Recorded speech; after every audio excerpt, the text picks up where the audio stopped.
ముఖ్యంగా జందులూరులో సిహెచ్సిలో ఎక్స్రే ఎందుకు పనిచేయట్లేదు, ఎవరి కోసం ఆ ఎక్స్రేని కొనుగోలు చేశారు, దాని పరికరాలు ఎవరి పర్మిషన్తో మీరు వేరే హాస్పిటల్కి పంపించారు.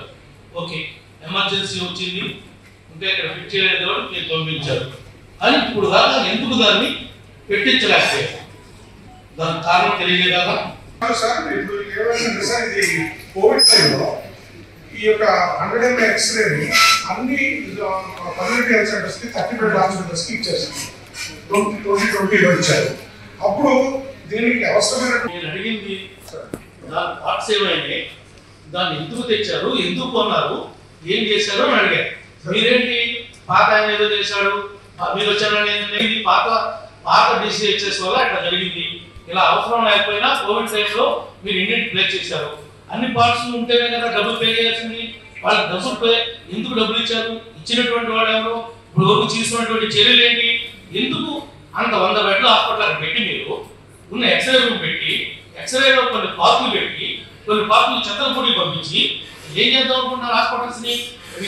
మీరు ఎందుకు డిసిహెచ్ఎస్గా మీరేంటి మీరు కరెక్ట్గా దృష్టి తీసుకునేది. నేను మంత్రులు ఇద్దరు ఉన్నారు సార్, గౌరవ మంత్రి గారిని కోరేది, ఎవరైతే మా కరెక్ట్గా కూడా ఉన్నారు ఇంకా జేసీ గారు కూడా ఉన్నారు, కొద్దిగా మీరు డైరెక్షన్ ఇస్తే మాకు కొంత అవగాహన వస్తుంది. కాన్స్టిట్యున్సీలో ఏం జరుగుతుంది, జిల్లాలో ఏం జరుగుతుంది. ఇప్పుడు ఇంత పెద్ద మీటింగ్, ఇప్పుడు ఈ మీటింగ్ నేను క్లోజ్ చేయాలంటే 11 గంటలు పడుతుంది. అన్ని అంశాలను నా ఇష్యూస్ ఉన్నాయి, కానీ మిమ్మల్ని వచ్చారు కదా అని 11 గంటలు కూర్చోబెట్టడం మా భావం కాదు కదా. ఏం మాట్లాడితే అది ఏంటి రాగానే జిల్లా మంత్రులు ఉన్నారు, కలెక్టర్ గారు ఉన్నారు, నేను అడ్రస్ చేస్తున్నా. మీరు రాకుంటే నేను మాట్లాడుతున్నాను. నేను మాకు ఉన్నటువంటి సమస్య చెప్తున్నా. ఇది నా ప్లాట్ఫామ్, ఇది నా ప్లాట్ఫామ్.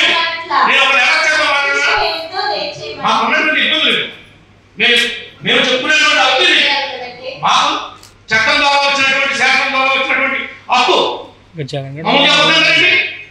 మేము మా బాధలు చెప్పుకోవాలి, మా ఎమ్మెల్యే బాధలు చెప్పుకోవాలి, మా తాలూకా ఉన్న విషయాన్ని ప్రభుత్వాలకు మనం చెప్పాలి. మీరు నామని చెప్తాను, మీరు ఆమంటే మీరు చేసుకుంటున్నారు. నేను ఆపడం లేదు,